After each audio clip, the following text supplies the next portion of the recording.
Tá gravando aí? Já? Tá tudo certo? Irmãos, continuando aqui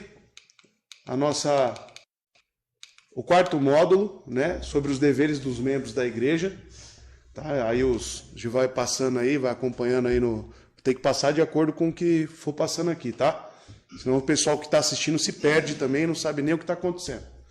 Tá? Então, os deveres dos membros da igreja, tá bom? Então, estamos abordando esse quarto módulo e algumas coisas já foram passadas aqui. O que o livro do Jeffrey Johnson vai dizer? Né? Ele vai trabalhar com os deveres dos membros de acordo com os três pilares da igreja, né? Então, o primeiro ponto que ele colocou aqui foi a comunhão, né? Então, devemos guardar, né, o nosso coração, não promover divisões na igreja, zelar por essa questão na igreja. Então, a comunhão, a unidade foi o primeiro ponto que ele abordou, tá? E o segundo ponto, aqui, a pureza, tá? Falamos que os deveres dos membros também estão para a pureza da igreja, tá? Então, alguns pontos aqui, ó. Essa fé que nós professamos, ela deve ser demonstrada de forma tangível para alguém que possa se unir a uma igreja local.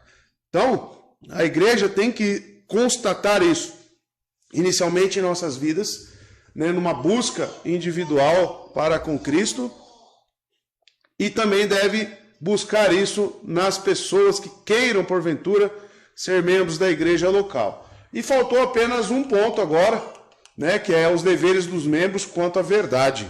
Tá? O que nós devemos fazer como membros da igreja quanto à verdade, né, a sã doutrina. Então, o Jeffrey Johnson vai dizer, a sã doutrina não é apenas uma preocupação dos pastores, é também uma responsabilidade de cada membro da igreja. Os membros individuais da igreja são chamados a crescer em unidade e pureza através do crescimento no conhecimento da verdade. Perceba aqui que nessa frase, ele uniu os três conceitos. Os membros individuais da igreja são chamados a crescer. Aí você deve entender o que é crescer. Em unidade, em pureza e através do... Então veja, essa palavra através aqui, ela está relacionando o crescimento da unidade, o crescimento em pureza, através do quê? Do crescimento no conhecimento da verdade. Por quê? Quem pode me responder? Por quê? Porque sem conhecimento da verdade, de como servir a Deus, a gente não vai conseguir viver em unidade e nem em santidade. Mas por que o conhecimento da verdade é o que vai trazer o crescimento na unidade e o crescimento na pureza? A verdade liberta mesmo, né? Como todas as escrituras falam. Conhecereis a verdade vos libertará. E na Bíblia, é um manual de como devemos viver. Então, a Bíblia. Então não tem como eu ter unidade sem esse guia na verdade? Não tem como eu ser puro sem o conhecimento da verdade? É impossível. Por quê, irmãos? Porque através da palavra que o Espírito Santo dá o crescimento, tanto na pureza quanto na unidade. João 17. O que Cristo fala na sua oração sacerdotal? Santifica-os na verdade. Então, o meio para a santificação, né, é a própria palavra. E unidade? Me dê mais exemplos aí, irmãos. Por que eu só posso ter comunhão verdadeira através da verdade? Que através da palavra, como a Camille falou, cada um vai sendo santificado e a gente pode ter o mesmo pensamento, para que possamos ser igreja. Então, comunhão, ela vai trazer unidade doutrinária, tá? Porque não devemos, e é impossível nós termos comunhão, se eu olhar, a minha ótica sobre as Escrituras for diferente do outro irmão. Não tem como nós termos comunhão como igreja, vivência como igreja, se você enxerga a soteriologia diferente da minha. Já pensou aqui as oportunidades que eu dou para o Gessé e para o Felipe, eles pregassem coisas que na verdade não é o pensamento da igreja, não é o pensamento da confissão de fé. Por isso que nós temos uma confissão de fé. O que é a confissão de fé? Ela reúne as nossas doutrinas. ela elenca, é uma teologia sistemática ali, só que mais abreviada, justamente para que nós tenhamos o mesmo pensamento. Então, um dos critérios para ser membro na igreja é subscrever. O que é subscrever? Concordar. Com o quê? Toda a confissão de fé. Toda a confissão de fé. Alguns pastores falam, não, esse ponto não... Não, nós temos que buscar o entendimento do que está sendo ali professado. Nós temos que buscar o entendimento, por isso que o trabalho na exposição da nossa confissão aqui na IBD da tarde, ela é tão exaustiva. Por quê? Porque aquilo ali é base para a comunhão. Aquilo ali é base para nós termos aqui uma vida saudável, sadia, como igreja. Tá? Então veja o que o Jeffrey Johnson diz. Para crescer em unidade e pureza, através do crescimento no conhecimento da verdade. Isso envolve confissão? Envolve. Mas prioritariamente o seu entendimento das Escrituras. Eu estava falando aqui ontem, após o curso de gramática, com Israel. Eu converso bastante com Israel, né, Israel? A gente conversa bastante, né? Isso é bom. Que, por exemplo, né, nós trabalhamos aqui muitas das vezes, e isso é algo que a nossa confissão diz. Lá no primeiro capítulo da nossa confissão, diz que nós devemos estudar as línguas originais das Escrituras. Estão lembrados disso? Não, né? Não estão lembrados, né? Que tem um dos parágrafos, você está mais recente, né? Você estudou. Lá diz que devemos sim buscar o verdadeiro entendimento através das línguas originais. Quando tiver alguma dúvida. E qual era o ponto da conversa entre eu e Israel? Que nós, como cristãos, não devemos nos contentar apenas com o estudo superficial da palavra. E não deve ser só uma função do pastor vir aqui e trazer a palavra tal no grego, é um verbo tal, que traz um sentido tal para o que está aqui na oração, no versículo bíblico. Eu posso muito bem, né, por ter todos os instrumentos lá das línguas originais, enganar vocês. Se vocês não tiverem conhecimento também da língua original. Eu diria que aí você vai falar, nossa, que agora já estava difícil. Agora então você está falando vai ficar mais difícil ainda. Né? Você deve sim consultar as Escrituras através das línguas. Você deve ter conhecimento de grego. Você deve buscar conhecimento de hebraico. Você como membro. Se nós queremos ter um crescimento, como ele está dizendo, no conhecimento da verdade, quais são as línguas originais as quais foram escritas no nosso manual de fé e prática? Porque existem erros nas cópias. Tem ou não tem? Tem. E como que eu elimino a maior parte desses erros nas traduções e nas cópias? No original. Então, amados, aí o ponto era, o Israel falou, na verdade que a gente é preguiçoso, né, que você falou. A Alanis falou também. Que nós devemos nos dispor a conhecer e a defender a nossa fé. Para quê? Para que haja crescimento. Assim, todos nós somos chamados, olha lá, todos nós somos chamados a abraçar, confessar, guardar e promover a verdade, como aqueles que foram redimidos e transformados pela verdade. Poxa, é tão sério conhecer as Escrituras que esse foi o meio ao qual sua vida foi transformada. Pelo poder da palavra. E o cristão ter uma certa apatia e destrato com isso aqui, será que realmente é alguém que está preocupado com a sua fé, com aquilo que o transformou? Não deveria, irmãos. Isso aqui deveria ser algo para nós importantíssimo. Prioridade nas nossas vidas. Prioridade nas nossas vidas. Então não é questão de preguiça ou não, é questão do o meio que Deus instituiu para a unidade, para a pureza, e o meio que te salvou. O meio que te salvou. Uma das primeiras coisas quando eu me converti, irmãos, foi ler a palavra inteira. Foi ler as Escrituras. A primeira coisa que quando Deus me salvou, me levou a fazer é conhecer isso aqui. Ah, no original não. Mas o problema é que tem pessoas dentro da igreja há 20 anos, há 15 anos, há 10 anos, que nunca leu um livro que Deus fala, que não conhece a palavra de Deus. Isso é vergonhoso?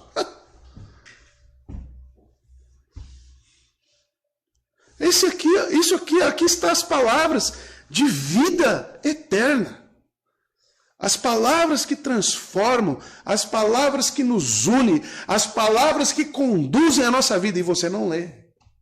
Você não conhece. Nossa irmã chegou falando que 6 horas da manhã já tinha gente lá na igreja católica. Cheio, né? E a gente não consegue chegar aqui às 8. 8h30. 6 horas da manhã, o culto na igreja católica é às 7. Quem já foi católico aqui? 7 horas tá lá, não tá lá, Maurício? E depois tem mais, durante o dia tem outras missas. E o povo tá lá. E nós? Nós somos os protestantes, nós somos aqueles que são oriundos da reforma protestante justamente por condenar as heresias de cuja igreja. E nós hoje, nós precisamos ser protestados hoje. Nós. Eu acredito que precisa sair um movimento dentro da própria igreja, da igreja evangélica, protestando tudo o que está acontecendo na igreja evangélica, para surgir um novo movimento. Precisamos de uma nova reforma. Acho que o Renato Vargas até escreveu um livro desse, né? Precisamos de uma nova reforma. Porque, olha, é deprimente. É deprimente o que a igreja evangélica tem feito hoje. No que tange a conhecimento das Escrituras. Né? Você tem um irmão que é pastor, né? E as defesas de pastorado feminino, né? As coisas... E o Israel, que não tem um curso de teologia, né? Como ele tem, mas ele fala, o que é isso que você está dizendo? São os líderes espirituais das igrejas protestantes por aí. Por quê? Porque não sabem manusear isso. Embasar dízimo com Malaquias. Ô, meu irmão. Com Hebreus 10 falando que Abraão ofereceu dízimo para Melquisedeque. Qual que é o contexto? O que está sendo falado ali? Então, amados, nós estamos caminhando por... Aí eu te pergunto, será que existe unidade? Onde existe heresia? Será que existe pureza, santidade? Onde a palavra não é fielmente conduzida? Não tem, irmão. Não tem. Então, qual que é seu dever como membro na igreja? Lutar por isso e crescer na verdade. O que é crescer na verdade? Conhecê-la, estudá-la, se aprofundar nela, meditar nela, buscar as línguas originais, buscar bons comentários. Buscar. Nós buscamos tantas coisas, irmãos, mas a verdade, muitas das vezes, e isso é uma verdade, é que o povo cristão não tem dado a devida importância para isso. Não tem. Parou de novo. Aí voltou. Ele está com delay, né? Efésios capítulo 4, verso 13 ao 16 vai dizer: Até que todos alcancemos a unidade da fé, olha só, unidade da fé e do conhecimento do Filho de Deus. Como que eu consigo isso? Como que eu consigo isso? Palavra. E cheguemos à maturidade. Por que tem um monte de crente imaturo? Por que tem um monte de crente que não sabe discernir a mão direita da mão esquerda? Porque não lê a palavra. Atingindo a medida da plenitude de Cristo. Então você quer ser conformado a Cristo? Você quer parecer com Cristo? Todo cristão quer isso. Verdadeiro. E como que eu atinjo isso? Qual é o meio instituído para que eu seja conformado à imagem de Cristo? A palavra. Aí você não lê a palavra? Você tem que perguntar se você é cristão. E tem uns que leem também, mas não lê com a própria ótica.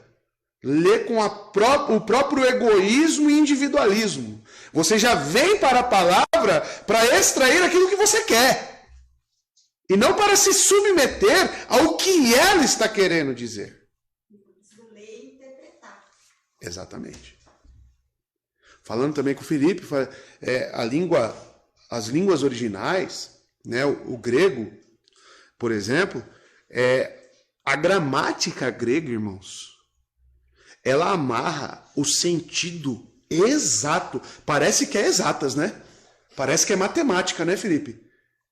A gramática grega, a conjunção dos verbos, a voz do verbo, ela já exprime corretamente o que o autor está querendo dizer. Ela é muito mais precisa do que a gramática portuguesa. Muito mais, irmãos. Então, se fosse você, eu comprava um livro de gramática grega.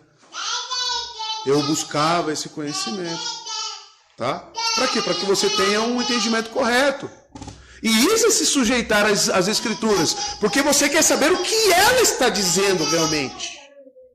O que ela está me informando. Por quê? Porque aí eu preciso me adequar com a graça de Deus ao que ela me impõe. Então veja, o que Paulo diz: todos alcancemos a unidade da fé e do conhecimento do Filho de Deus. É um desejo, então? Isso aqui é algo que a igreja deve buscar? Maturidade, atingindo a medida da plenitude de Cristo. O propósito é que não sejamos mais crianças, levados de um lado por outro pelas ondas, nem jogados para cá e para lá, por todo o vento de doutrina, e pela astúcia e esperteza de homens que induzem ao erro. Eu sempre digo que essas igrejas por aí, protestantes, né? Repito e trago mais uma vez o foco de que precisamos de uma reforma nessas igrejas, principalmente no Brasil. Principalmente no Brasil. Eu fico pensando muitas das vezes, quem que está mais errado? O pastor que leva heresia ou o povo que aceita heresia? Porque um depende do outro. Um depende do outro. Um só tem vida se o outro existir. O pastor só vai continuar pregando heresia lá enquanto tiver o povo lá. Aê! Porque o dia que esse público acabar, o cara passa fome. Né? Pode falar. Na igreja que eu vim, né, tinha tanto esse conceito formado de obras, né, que você tem que fazer para você merecer alguma coisa, que eu mesmo ia ler a Bíblia já com o meu conceito formado, com aquilo que eu tinha impregnado na minha mente, que era obras, e já pensando na leitura não para mim, mas para os outros, pregando. E eu não lia a palavra como se Cristo estivesse me ensinando. Sim. Mas sim já com o meu conceito de eu ensinar. Já ensinando errado ainda. Você já vê com a sua ótica pronta sobre as escrituras, né? Não lia para extrair algo para nossa vida, sabe? Sim, exatamente. Totalmente o caminho oposto, né? Acho que em Jeremias, a gente passou esses dias em Jeremias e ele fala exatamente isso. Ele fala que o povo estava pregando, heresia, os pastores, os sacerdotes, e não só eles iam ser corrigidos por Deus, mas o povo que estava dando ouvido a isso, tanto um, tanto outro. E lá na frente, quando Jeremias vai mandar uma instrução para os que já estavam no exílio, ele fala: não deixem que eles tenham sonhos, imaginações de acordo com as suas vontades. Está dizendo realmente isso. Eles estão tendo esses sonhos, estão ensinando isso, porque vocês estão desejando isso. Claro. Então ele só vai falar o que vocês querem. Lógico. Um depende do outro. Parece campanha política, né? Um fica usando o outro e o que o outro fez de errado, né? Para se promover. Só que se acabar com a existência do outro, acabou a campanha política. É igualzinho dentro das igrejas, com as heresias. Né? Pode falar, Isadora. Eu estava vendo uma professora de português comentando sobre a importância da gente estudar a linguagem, né? E ela estava falando que o estudo da gramática da nossa língua, ela não tem um fim em si mesma, ela não termina ali. Não é como uma matéria de escola, a gente não tem que ver como isso, a gente tem que ver como um estudo para a vida. E aí ela estava falando que não existem sinônimos. Ela falou, hoje em dia, principalmente você tem que ficar muito atento quando você vai, por exemplo, até mesmo ler uma reportagem, alguma coisa, porque às vezes parece que as palavras são só sinônimos. Algo assim, mas não existe sinônimo na língua portuguesa, digamos assim, é muito fácil, porque as pessoas elas usam de palavras parecidas, mas que quando você lê no total, você vai ter outro sentido. Sim. Induzindo você ao erro ou a pensar de alguma forma. E aí eu pensei na questão das escrituras, né? Que tem várias versões. Tem NVI, NVT, nova versão... de NTLH. E assim, realmente, se você for ver, inclusive tem até Bíblia homossexual. Tem. Qual é o nome? Não sei. Tem um nome, não? É graça, não sei o quê. Graça é alguma coisa assim, graça abundante. Se você for pegar, eles trocam as palavras que parecem para dar o sentido original, mas na verdade não, eles estão querendo induzir a pessoa ao erro, como se ela estivesse lendo a palavra verdadeira. Exato. Então, realmente, o que o senhor falou da gente pegar direto do hebraico, do grego, é muito importante, porque senão a gente vai cair em erro mesmo, porque o Satanás está aí para enganar o povo, né? E usa de várias artimanhas. Exatamente. Então veja, né, continuando o que Paulo diz, que não sejamos mais crianças. Como ele denomina criança aqui? Aqueles que são levados de um lado para o outro, né? Pode até ser crente, viu, irmão? Ser salvo. Mas por não ter a maturidade, por não ter o conhecimento das Escrituras e não ser amoldado à plenitude de Cristo, vai continuar sendo enganado. Tá? Antes, seguindo a verdade em amor, cresçamos em tudo naquele que é a cabeça, Cristo. Aí eu penso, poxa, seguindo a verdade em amor, porque sem amor a gente não tem nada, né? Devemos amar uns aos outros, devemos amar a verdade, devemos amar a Deus acima de todas as coisas. Aí eu penso, cresçamos em tudo naquele. Lembra que eu falei para os irmãos aqui no último sermão de quarta-feira? Tudo é nele. A ideia que as Escrituras nos passam é que é tudo dentro de Cristo. É estar nele para que haja algum crescimento. É a ideia que ele passa em João 15 da videira, né? Os ramos que estão nele, esses frutificam. Então nele, e ele é quem? Que é o cabeça, Cristo. É nele que crescemos. Aí eu penso e olho, conforme a palavra, qual era o relacionamento que Cristo tinha com as Escrituras.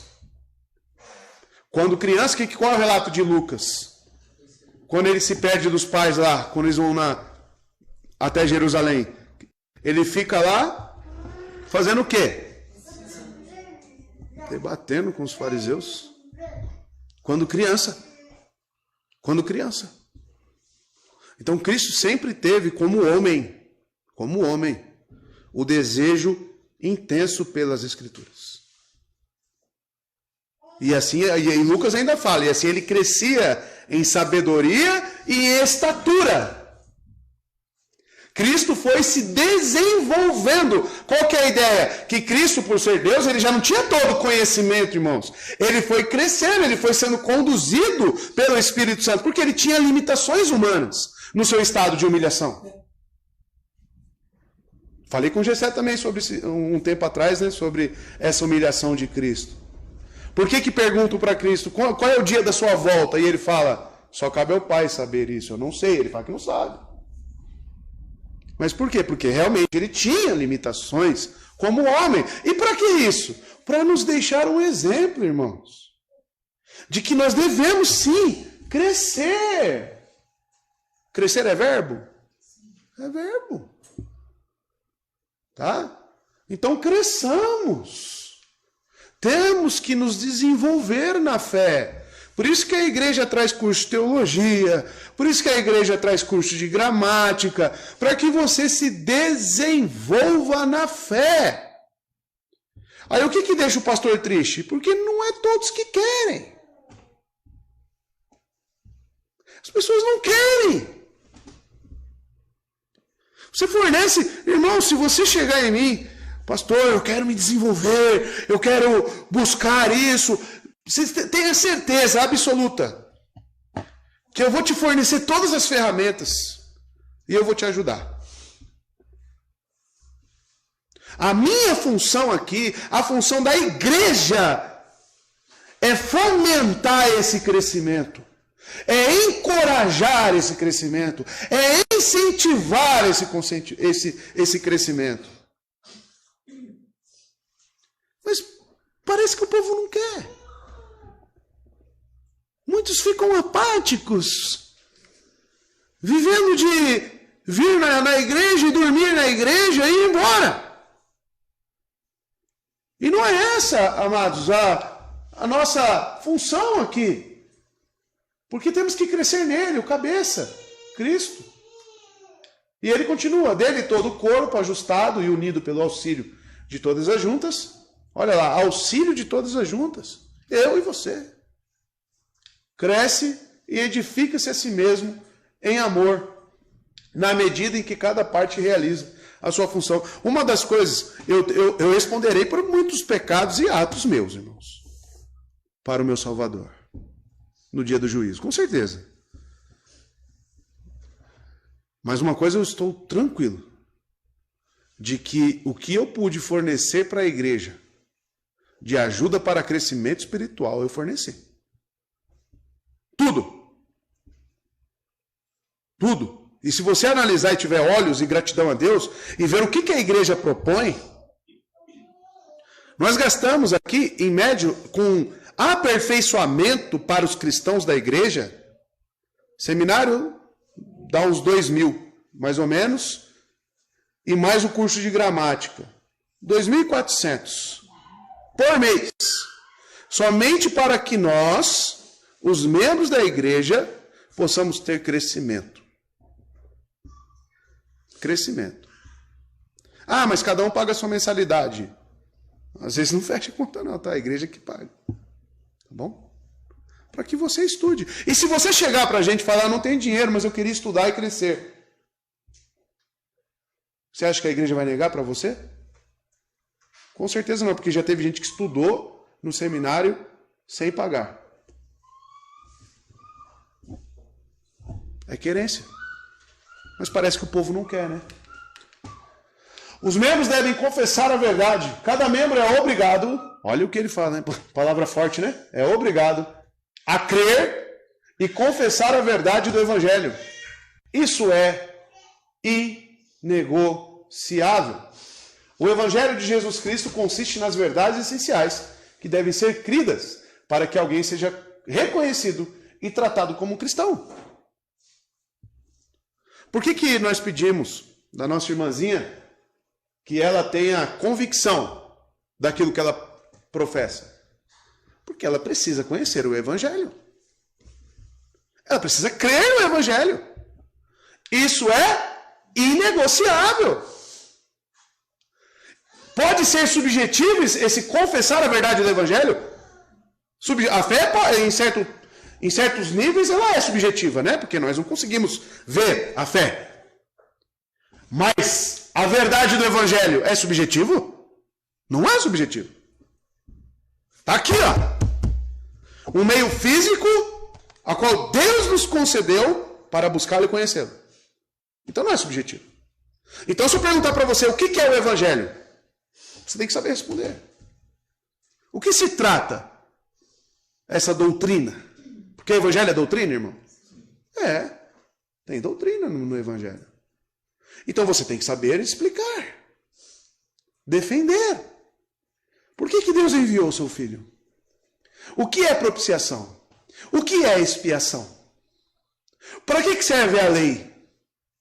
A lei está no Evangelho? Você tem que saber. Para poder defender a sua fé. E isso, olha só. Então cada membro é obrigado e isso é inegociável. O Evangelho de Jesus Cristo consiste nas verdades essenciais que devem ser cridas para que alguém seja reconhecido e tratado como cristão. Isso aqui é sério, hein? Para que alguém, olha só, as verdades essenciais que devem ser cridas para que alguém seja reconhecido e tratado como um cristão. O que isso aqui nos impõe, essa fala de Jeffrey Johnson? Que aquele que não sabe dizer quem é Cristo e qual sua obra é cristão. A fé é subjetiva, mas você também não deve abusar dessa subjetividade da fé. Porque alguns pontos incomuns que as Escrituras nos fornecem daqueles que creram são fatos entre todos que tinham tanto uma fé grande quanto uma fé pequena. Algumas coisas têm em comum, que é o objeto da fé. O objeto da fé, ele sempre é o mesmo, tanto para aqueles que são fracos na fé, tanto para aqueles que são fortes na fé. E quando eu falo objeto da fé, eu estou falando da pessoa de Jesus Cristo. Quem ele é? O Filho de Deus. Segunda pessoa da Trindade. Aí os credos vai nos auxiliar nisso. E a sua obra. Se o camarada que se diz cristão e não sabe sobre a pessoa de Cristo, quem ele é, e não sabe qual que é a sua obra, é cristão, irmão? Não dá. Não dá. Ah, mas por que você fala que é cristão? Ah, para me fugir do inferno. Isso não é ser cristão. Então, veja, essas coisas têm que ser cridas, têm que ser professadas, para que alguém seja reconhecido e tratado como cristão. O Evangelho inclui as doutrinas que salvam a alma e que devem ser abraçados para que alguém se torne um cristão. Tais como a divindade, olha lá, divindade de Cristo. Vocês acreditam que existem hoje pessoas que não creem ou na humanidade de Cristo ou na divindade de Cristo? Numa igreja presbiteriana, não do Brasil, mas da Graça, né, que está cheio de heresia também nessa aí, mas de um rapaz que trabalha com a minha esposa, que é pastor, ele começou a pregar na igreja de que Cristo não foi homem. Quais são as implicações doutrinárias de eu falar e defender que Cristo não foi homem? Não tem mediador. Não tem sacrifício. Não tem sangue. Não tem nada. Não tem fé. Aí é só você procurar mesmo. Acabou. E Cristo é esse que não tem. E se ele não for Deus, também é a mesma coisa. Não existe, então, propiciação com Deus. Se a palavra fala que o pecado foi condenado na carne, o que isso quer dizer? No corpo físico. Exato. Humano. Aí não tem. Então, por isso, por que eu falo que precisa de uma reforma na igreja protestante hoje? Porque os elementos básicos da fé, divindade, humanidade, a essência do pecado, a ausência do pecado, perdão, em Cristo no caso, né? A morte, a ressurreição, a ascensão e o retorno de Jesus Cristo. Tudo isso aqui está lá no credo dos apóstolos, sabiam? Creio em Deus Pai Todo-Poderoso, Criador do céu e da terra, seu único filho, filho unigênito. Está tudo lá no credo, irmãos.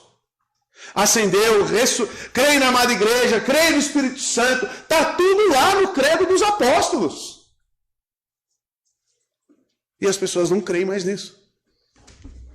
Então veja, algumas verdades não podem ser rejeitadas ou desacreditadas sem que resulte nas mais severas consequências. Você acha que uma igreja que se perdeu em algum desses pontos aqui, porque aqui é importante, tá? Se você quiser depois você recorta esses elementos básicos aqui, ó, da fé. Uma igreja que não tem o conhecimento correto dessas doutrinas aqui. Como que é a vida prática da igreja? Não existe igreja. Não existe igreja. Não existe comunhão. Porque não existe o conhecimento daquele que é quem conduz a própria igreja. Tá? Algumas verdades não podem ser rejeitadas ou desacreditadas sem que resulte nas mais severas consequências. Então, existem consequências por não conhecer essas coisas. É por isso, né? Repetiu aqui. É por isso que cada pessoa deve professar a fé no Cristo histórico da Bíblia, para que lhe seja permitido ser membro de uma igreja. Por que o Cristo histórico? Porque é algo real. Verificável, né? Verificável. Pela história, né? Exato. Tá? Então, amados, no que tange a verdade, você precisa conhecer a sua fé, precisa saber defendê-la. Tá? Então, os membros devem ser estudantes, olha lá, estudantes da verdade. Aí o crente vira para mim, eu odeio estudar. É mesmo? Você odeia estudar? Que pena. Não sei se é crente não. Cada membro da igreja é chamado para ser um amante e um estudante da verdade. Você tem deleite na palavra? Você tem deleite de quando você entende alguma verdade sobre o seu Salvador? Quantas pessoas, irmãos? Por isso que a nossa confissão é algo muito importante. Já aconteceu aqui, quando começaram a estudar a divindade de Cristo, muitos, a humanidade de Cristo, sua humilhação, falou, não sabia de nada disso. Eu pensei que Cristo, quando ascendeu ao céu, ele foi incorporado em Deus. Deus absorveu ele. Já falaram isso já, José? Para mim. Eu falei, meu irmão, acho que você não conhecia seu Salvador não, hein? Porque em momento nenhum a palavra diz isso, que ele foi absorvido por Deus. Eu mesmo acreditava assim. Eu também. A gente aprendeu assim. A gente estava dentro. 25 anos numa igreja.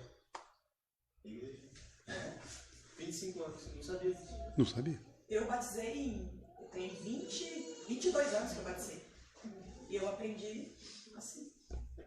Que não existe, né? Separação. Não existe separação. Só que Cristo veio, morreu, ressuscitou e nos salvou. Acabou. Só precisa saber disso. No Taboão, muitas pessoas acreditavam no que tange a Trindade, na unicidade. Ou seja, não tinha primeira, segunda e terceira pessoa da Trindade. O Filho era Deus se manifestando no Filho, o Espírito era Deus se manifestando no Espírito. Não tinha a distinção nas pessoas da Trindade. Muitos chegaram a mim e falaram, eu não sabia que era assim. Porque me ensinaram assim. Mas o que diz o credo dos apóstolos? Tem distinção no que os apóstolos criam sobre a Trindade? Tinha. Inclusive o credo, né? Fala, isso é católico. Acha que é reza. Acho que é reza. Acho que o credo dos apóstolos é reza. Amado, você tem noção da gravidade que está o conhecimento das Escrituras do povo cristão hoje em dia? Será que você tem noção? É mais raso do que uma poça d'água. Que não chega nem a molhar a meia. Fica na sola do sapato. É sério essa coisa, irmãos. Tá? Cada membro da igreja é chamado para ser um amante e estudante da verdade. Doutrina é para todo crente. O que falava de doutrina na sua igreja lá, irmão? Mas quisesse estudar teologia, chegasse, Não tinha nada definido. Não tinha nada sólido. Tudo no ar. Tudo. Quando se falava de que Jesus veio, morreu pelos seus pecados, não era, para mim, pelo menos, não era tido como uma doutrina. Sim, algo que talvez pudesse soar até como uma historinha. O pastor do nosso amigo ali, vira e mexe, ele posta. Era, né, pastor do nosso amigo. Foi meu também. Evangelho não é doutrina. Se você quiser falar de doutrina, vá para um seminário teológico. Separam o evangelho, fala que o evangelho é uma coisa distinta de teologia, distinta de doutrinas. Dá para separar? Não dá para separar. Muitos ainda diziam que demonizava a questão da teologia. A letra mata, né? A letra mata é boa. Que ele aprendeu foi tudo no Espírito Santo, foi revelação de Deus. Eles acham que é mais espiritual, né? Quando não tem a palavra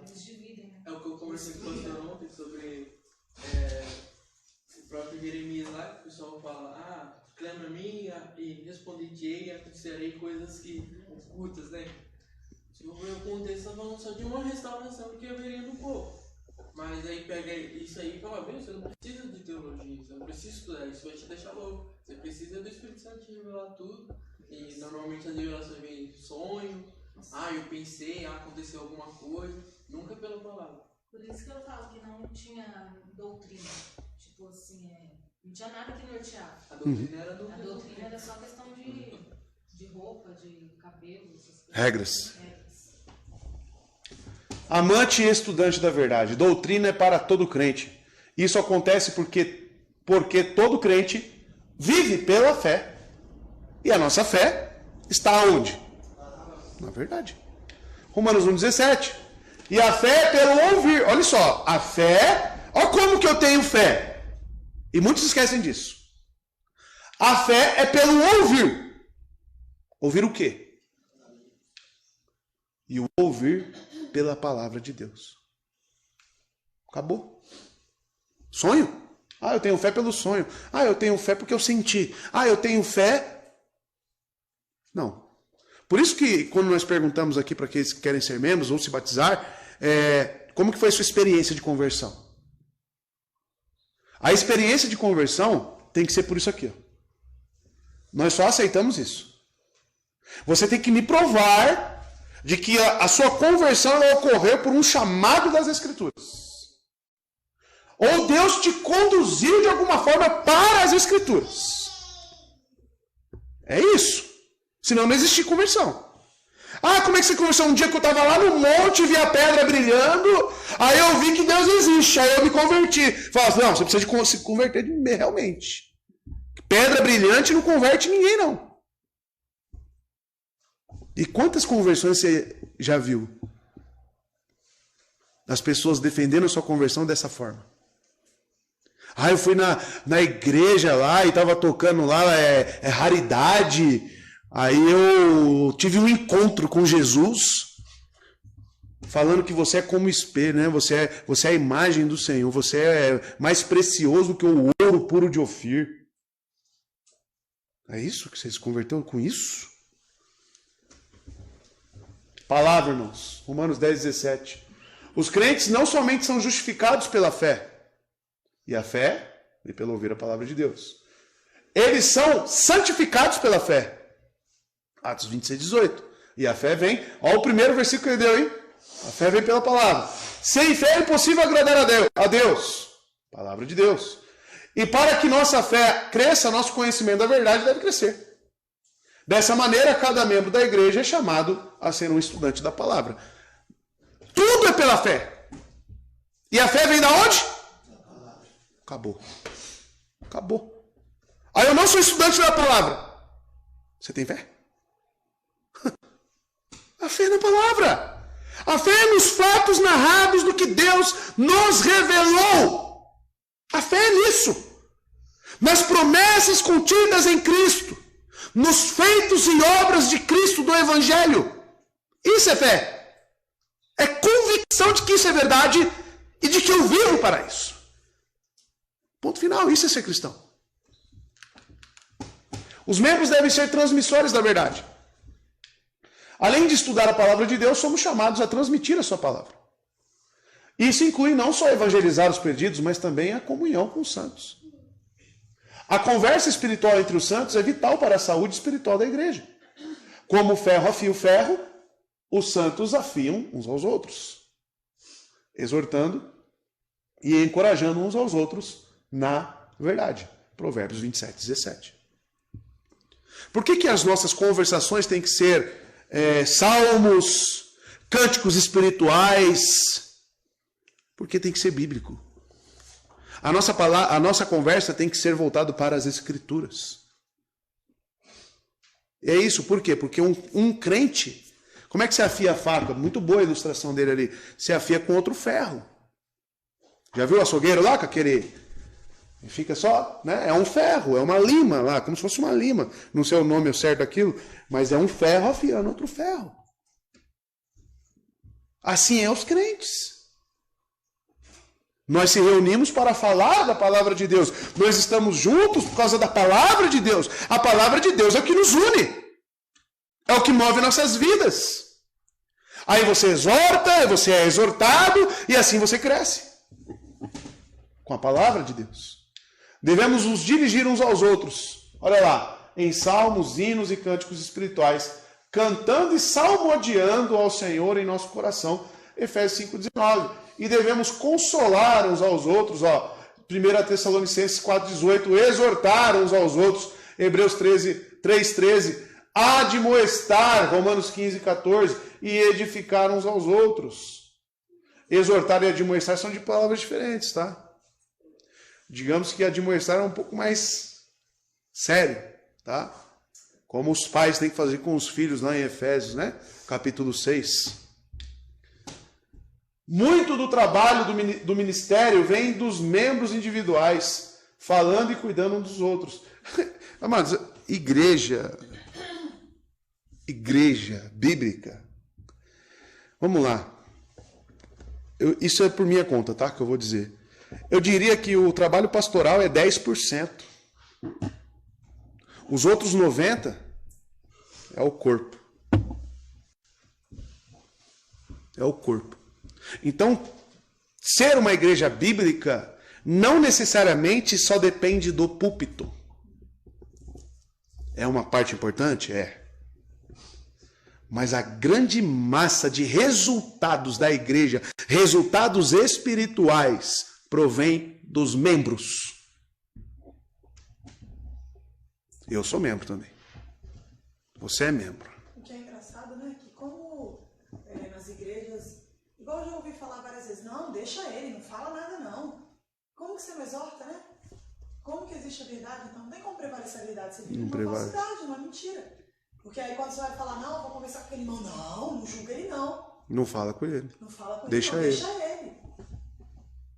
Então está aí, irmãos. Os membros devem ser transmissores da verdade. Ser transmissor da verdade não é só pregar o evangelho para o perdido, não, tá? É aqui também. Aqui você tem que ser transmissor da verdade. Tem que afiar o outro crente. Os membros devem apoiar financeiramente a verdade. Vai cair na oferta. Então, olha só, deveres dos membros para com a verdade, né? O terceiro pilar que estamos tratando. Envolve, então, a sua parte financeira. Por quê? Vamos ver. O ministério do púlpito é da responsabilidade de quem? Se eu prego mentira aqui, quem tem que avaliar? Como falou para você lá, Brenda, aquela pastora, né? Quem que supervisiona o trabalho do seu pastor? Ela falou, os membros. Ela, não é isso que eu estou falando. Alguém acima, né? Alguém que está realmente outros pastores. Algum apóstolo. Né? Ela queria um concílio acima, né? Ela falou, não é assim que... Nós somos congregacionais. Quem fiscaliza, ser batista, ter um modelo eclesiástico congregacional, é os membros, a igreja ser autônoma, a igreja ter saúde espiritual para tomar as suas decisões, para poder filtrar e analisar o que está vindo do púlpito, se isso é verdade ou se não é. É os membros, por isso que eu falo, 90% é os membros. Nós somos chamados a pregar aos outros, ou chamados a apoiar financeiramente aqueles que nos ensinam. Deus designou pastores, os quais devem se dedicar ao ensino da palavra e oração. E se os pastores devem dedicar suas vidas à oração e à preparação, é responsabilidade da igreja apoiá-los. Então eu exerço a minha função pastoral, mas eu tenho por detrás de mim toda uma igreja me apoiando e me incentivando a continuar estudando, a continuar a transmitir a verdade com fidelidade. Na verdade, eu não sou nada sem vocês. Dependo totalmente de Cristo, claro, mas Ele me deu vocês no corpo, porque Ele é o cabeça. para que vocês me apoiem, para que vocês me sustentem. E assim o púlpito continue a pregar.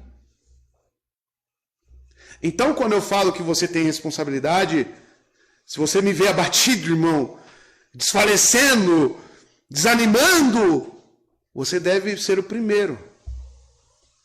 Porque você tem que se preocupar com a qualidade espiritual do alimento que está sendo fornecido na igreja. E se tem alguma coisa atrapalhando isso, a função é de quem intervir? Sua! Só um parênteses, eu acredito que Deus ele tem nos ensinado e falado muito com a igreja através desse ensinamento que é bíblico. Sim. Eu acredito que Deus tem nos despertado, nós como igreja, nesse ponto também. Sim. Porque se perdeu as responsabilidades, né? Se perdeu. O individualismo tomou conta das igrejas. As pessoas enxergam a igreja como clubes, como meios de negócio, como um lugar onde eu vejo lá a palavra, ouço dela, recebo e vou embora. E não é isso. Não é para isso que Cristo nos chamou. Então isso não consiste apenas em mais uma responsabilidade financeira da igreja. Mas olha como o Jeffrey Johnson fala. É a principal responsabilidade financeira dela. A principal. Manter, custear aos ministros do Evangelho. Para que a palavra de Deus, afinal, esse é o propósito máximo nosso aqui. Propagar e defender as verdades das Escrituras.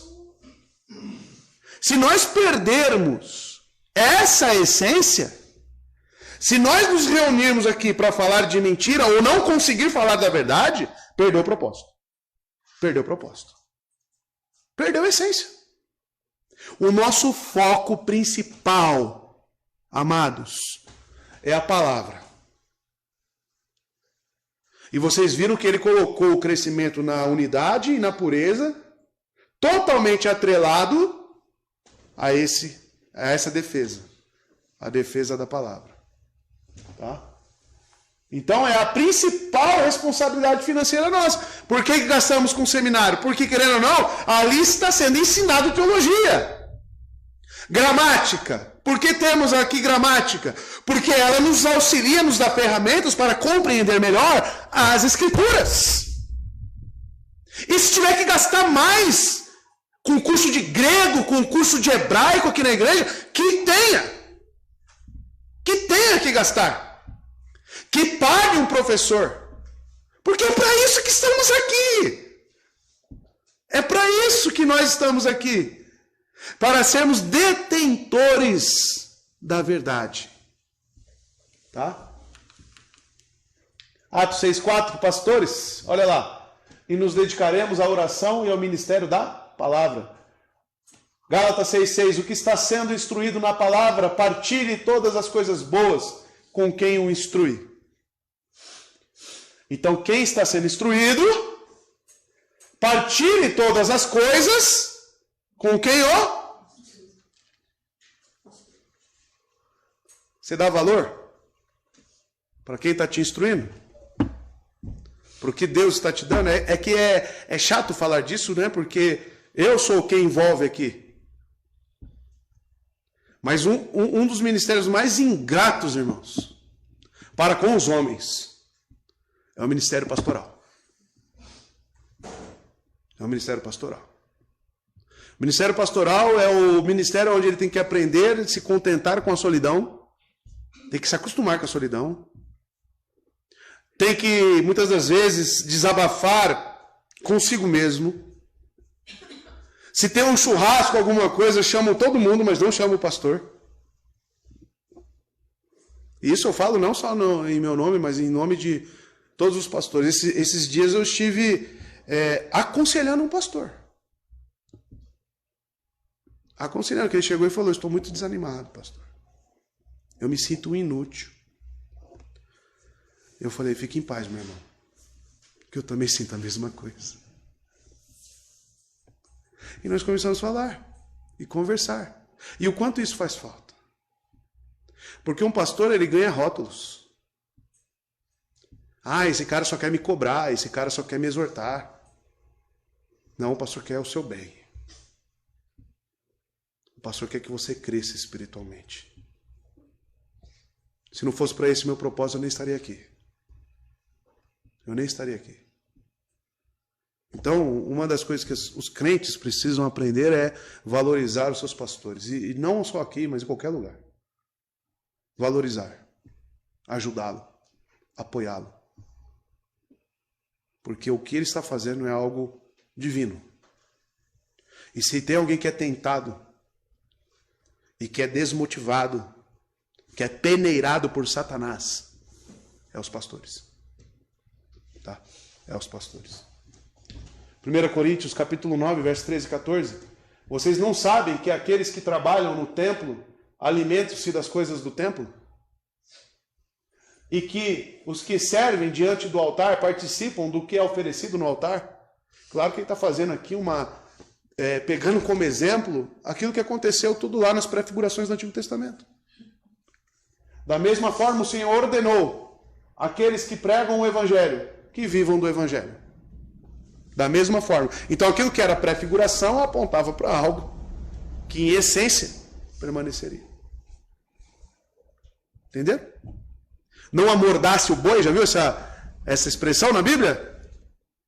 Não amordace o boi.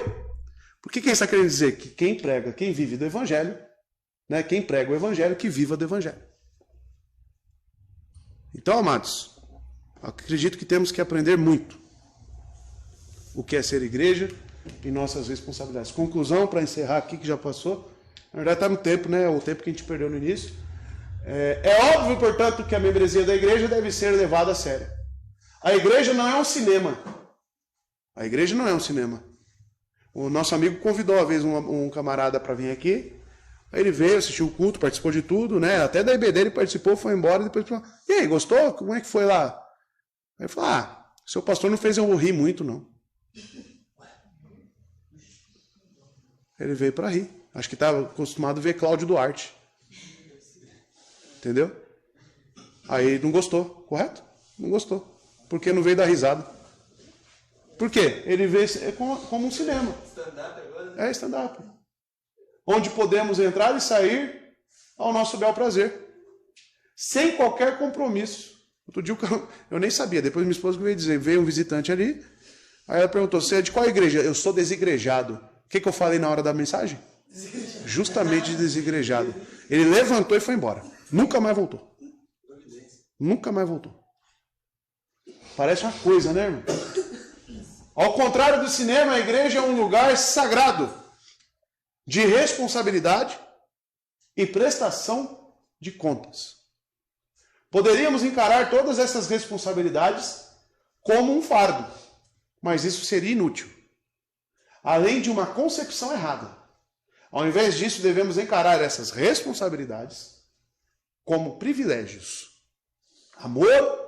Amar e servir o corpo visível de Cristo na terra é amar e servir Cristo invisível no céu. Essa frase aqui é frase de WhatsApp. Olha só. Amar e servir o corpo visível de Cristo na terra é amar e servir o Cristo invisível no céu. Como que você tem interagido com o corpo visível? Reflete no quê? Isso inclui beneficiar os outros e ser beneficiado por eles. É uma troca. É uma via de mão dupla. Tá bom? E acho que aí as perguntas que já estão na prova e encerrou.